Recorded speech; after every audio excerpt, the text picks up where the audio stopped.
लोकसभा में leader of opposition Rahul Gandhi ने press conference कर छात्र आंदोलन को लेकर केंद्र सरकार पर तीखा हमला बोला।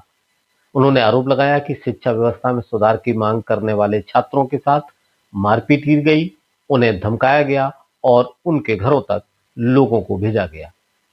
राहुल गांधी ने कहा कि छात्रों ने कोई हिंसा नहीं की, बल्कि वे बेहतर शिक्षा व्यवस्था और परीक्षा पेपर लीक रोकने की मांग कर रहे थे।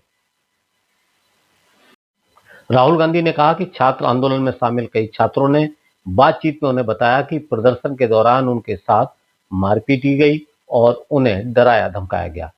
राहुल गांधी ने कहा कि खराब होती शिक्षा व्यवस्था पर सवाल उठाना कोई अपराध नहीं, बल्कि अपनी बात कहने का छात्रों को पूरा अधिकार है। राहुल गांधी के साथ प्रेस वार्ता में छात्र आंदोलन से जुड़े कुछ युवा भी मौजूद थे। वहां मौजूद रिया अहीर ने कहा कि वह वही लड़की है जो मुंबई पुलिस की गाड़ी के सामने खड़ी हुई थी। उन्होंने दावा किया कि उन्होंने 20 निर्दोष लड़कों को बचाने की कोशिश की थी। रिया ने आरोप लगाया कि अब उन्हें लगातार परेशान किया जा रहा है। प्रेस कॉन्फ्रेंस में वे युवती भी मौजूद थी जिससे प्रदर्शन के दौरान पैलेट गन लगी थी। इन छात्रों ने अपने अनुभव साझा किए करते हुए पुलिस की कार्रवाई पर सवाल उठाए। प्रेस कॉन्फ्रेंस में राहुल गांधी ने आरोप लगाया कि प्रदर्शन के बाद छात्रों के घरों तक गुंडे भेजे गए और एक 15 साल की लड़की से जबरन माफी मंगवाई गई।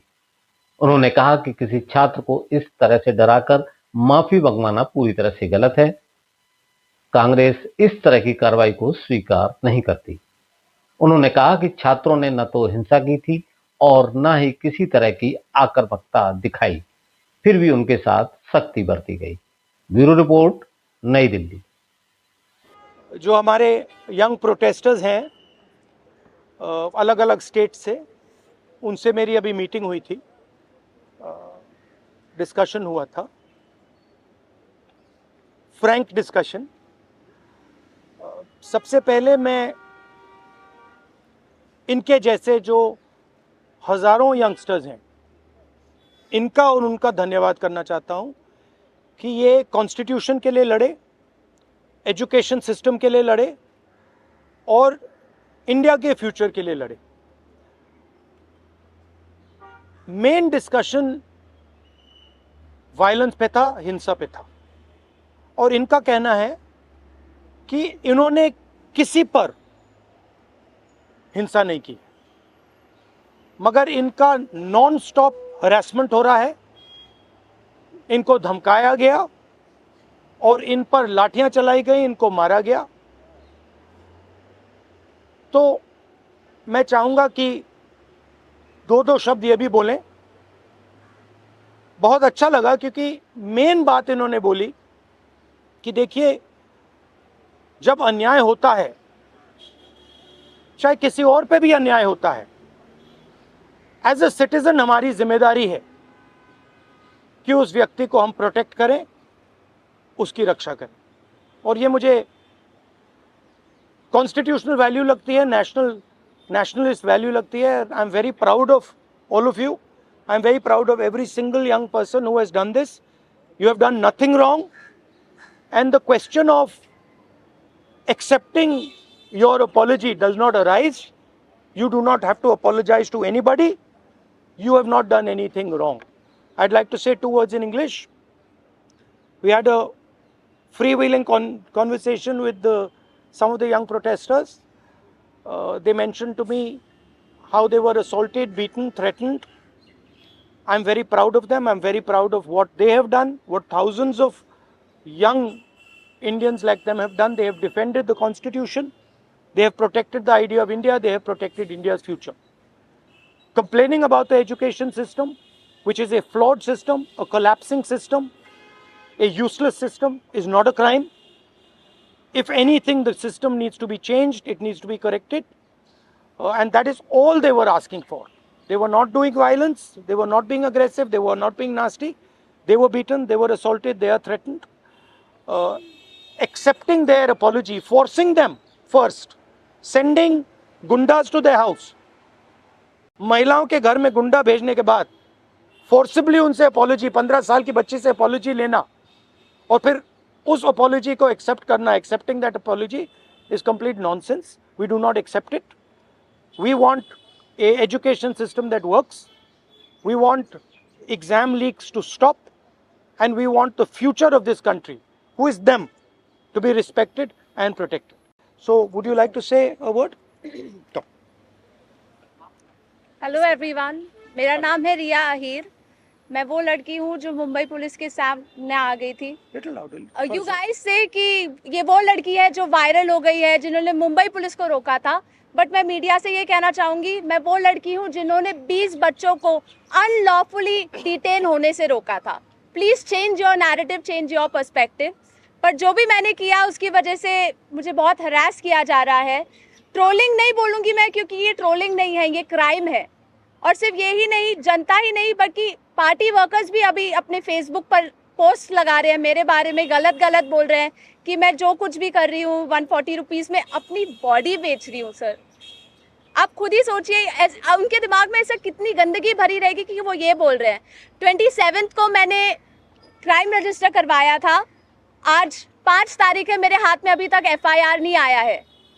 ना ये बेटियों को पढ़ने दे रहे हैं, ना ये बेटियों को बचने दे रहे हैं. मैं बस आपसे इतना कहना चाहूँगी कि एज मीडिया हमारी सबकी रिस्पॉन्सिबिलिटी होती है कि जिन बच्चों के लिए मैं खड़ी थी अब वो मेरे लिए खड़े हैं. एज ए सिटीजन हमारी भी रिस्पॉन्सिबिलिटी है कि एक दूसरे के लिए हम खड़े रहें. Thank you. एक सेकंड. हेलो, इनके बारे में मैं कहना चाहता हूँ. इनको पेलेट गन इंजरी हुई थी. ये थोड़ा आपको बताएंगे कि कहा जा रहा है कि पेलेट गन यूज नहीं की गई. ये आपको थोड़ा बताएंगे. मेरा नाम नूतन टोप्पो है और मैं झारखंड से बिलोंग करती हूँ. और प्लेट गन मैं अपने आँखों से देखी थी कि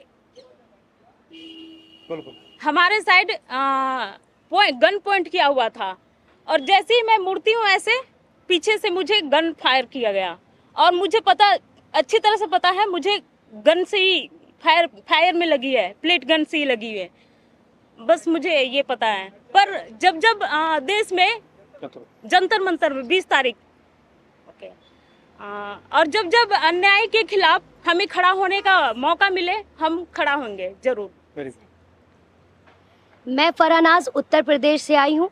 मैं एज अ ग्रेजुएशन स्टूडेंट हूँ. लेकिन हम जब 20 तारीख को जंतर मंतर पे एकदम पीसफुल होकर प्रोटेस्ट कर रहे थे, ये पुलिस के गुंडे बहुत बुरी तरीके से हमको मारे. इतने बुरा इंजर्ड करने के बाद में ये लोग हम लोगों पे ये बोलते हैं कि अगर आप कार्रवाई करोगे तो हम लोग भी डायरेक्ट कार्रवाई करेंगे. देन उसके बाद भी जब इनसे ये नहीं बना तो ये लोग कहने लगे, ये पुलिस का कहना था कि इनका नाम, क्योंकि मुसलमान नाम से इन लोगों ने जज किया कि मैं फरहानाज. पहले इन्होंने मुझे मारने के बाद बस में बिठाया, 3 घंटे तक लिटरली रखे और फिर उसके बाद बोलते हैं कि नाम क्या. मैंने कहा फरहानाज. इनकी लिस्ट अलग बनाई जाएगी क्योंकि ये लोग देशद्रोही हैं. तो सर, अगर हम लोग शांति से प्रोटेस्ट कर रहे हैं, क्या हम देशद्रोही हैं? क्योंकि हम लोग नॉर्मल लगा रहे थे वंदे भारत और भारत माता की जय, उसके बावजूद भी हम लोग को मारने के बाद देशद्रोही बोलते. तो ये इन्होंने हमारे साथ किया. उसके साथ साथ सोशल मीडिया पे लगातार आ रहा है कि अरे ये लोग सिर्फ देशद्रोही पना करने गए थे. तो मेरा यही कहना है कि अगर आप लोग इस तरीके से करते रहोगे, लेकिन हम लोग बाज नहीं आएंगे. हम हक के लिए, अपने देश के लिए हमेशा खड़े रहेंगे. जय हिंद, जय भारत. मेरा नाम भरत बानाइत है. मैं नागपुर से आया था. जो जंतर मंतर के लिए प्रोटेस्ट किया था, उस प्रोटेस्ट में मैं 20 जून से था. पर 20 जुलाई को हुआ वाकया, तो हमने धर्मेंद्र प्रधान के लिए जो इस्तीफा मांगा था, उस इस्तीफे के लिए इन्होंने इतना अत्याचार किया, इतनी बर्बरता की. शायद हमने अमित शाह का इस्तीफा मांग लिया होता तो इन्होंने हम पे सीधा गोलियां चला दी होती, बॉर्डर बना दिया होता जंतर मंतर को. मुझे इस तरीके से लगता है क्योंकि हमने जो सहा है, मैंने खुद कई बच्चों को एम्बुलेंस में डाला जो ब्लीडिंग हो रही थी, उनसे ब्लीडिंग हो रही थी. मैंने उनको डाला तो सामने जाके उनको रोका गया था. उनको रोकने के बाद उनको फिर जिनके सर पे लगी थी उनके पैर तोड़े गए, और जिनके पैर टूटे थे उनके सर फोड़े गए, हाथ तोड़े गए. मतलब इस तरीके का वाकया हमने देखा. और अभी तक ज़िंदगी में मैंने ये ऐसा दिन कभी मैंने अपने ज़िंदगी में नहीं देखा. और ये मेरे ज़िंदगी का ब्लैक डे था. और ये ज़िंदगी में किसी के नहीं आना चाहिए. इसलिए सबने एक साथ सब खड़े हुए. और जैसे मुझे मारा गया तो लोग मुझे देख के आए. पर अभी हमें लगता है कि उस दिन अगर हम रुकते नहीं जंतर मंतर पे, तो ये लोकतंत्र का आखिरी दिन होता. यही मैं कहना चाहता हूँ. धन्यवाद. हाय एवरीवन, मेरा नाम मुस्कान है। मैं ज़्यादा कुछ नहीं बोलूँगी, मैं बस इतना बताऊँगी that I was one of the peaceful protesters at Delhi Jantar Mantar. मेरा सवाल बस ये है कि जब मैं शांति से चल रही थी तो पुलिस ने मुझे मारा क्यों? आरएएफ ऑफिसर्स ने मेरे ऊपर लाठी क्यों बजाई? और जब ये साफ साफ रूल है कि आप थाई के ऊपर नहीं मार सकते हो और एक मेल ऑफिसर किसी लड़की को नहीं मार सकता, तो एक मेल आरएएफ ऑफिसर ने why did he try to jab a baton into my buttocks? मेरा बस इतना सा सवाल है। और अगर इसके लिए जिसको भी उसने ऑर्डर दिया था, अगर वो आके मुझसे माफ़ी मांग ले तो मुझे भी बहुत खुशी मिल जाएगी। एंड सेकेंडली, क्योंकि मैंने बोला कि मेरा नाम मुस्कान है, मैं एडिशनली ये भी ऐड करना चाहूँगी कि सरनेम मेरी शर्मा है। और ये मैं इसीलिए बता रही हूँ क्योंकि आजकल हर कोई मान के बैठा है कि मैं मुस्लिम हूँ और इसीलिए मुझे और ज़्यादा गालियाँ मिल रही हैं। And that does not tell anything about me, but that tells a lot about the narrative जो इस कंट्री में अभी सेट हो रहा है कि अगर इसने सरकार के खिलाफ बोल दिया तो ये तो मुस्लिम है, और जैसे ही आप किसी को मुस्लिम बना देते हो समहाउ वो अपने आप ही एंटी नेशनल कैसे बन रहा है। तो हम इस नैरेटिव को बहुत ज़्यादा आजकल फॉलो कर रहे हैं, और ये जितनी भी ट्रोलिंग आजकल हो रही है इंटरनेट पे, जितना भी हरासमेंट हम लोग फेस कर रहे हैं, ये इस कंट्री का नैरेटिव बताता है बहुत साफ साफ। थैंक्स। आप सब लोगों से सवाल है कि आप कह रहे हो इंटिमिडेट किया जा रहा है, आप कह रहे हो डराया जा रहा है, आपकी कनेक्शन हो रहा है, even when you are standing here, what makes you standing here? No, but I want to say something else, which is even more powerful. That there are young people who are standing here in front of India's press. But Amit Shah and the Prime Minister don't have the courage to stand here. अगर ये बाहर जाएगा उसके बाद हमें रोज और गालियां पड़ने वाली हैं। They are क्योंकि Indian. कल को मेरे साथ गलत होगा, मेरे साथ कोई आके खड़ा नहीं होगा अगर आज मैं दूसरों के लिए आवाज नहीं उठाऊंगी। और ये ऐसी कंट्री है, टू बी वेरी ऑनेस्ट, जिन लोगों को मेरी सुरक्षा करनी चाहिए उस दिन मैं उन्हीं लोगों से पिट रही हूँ।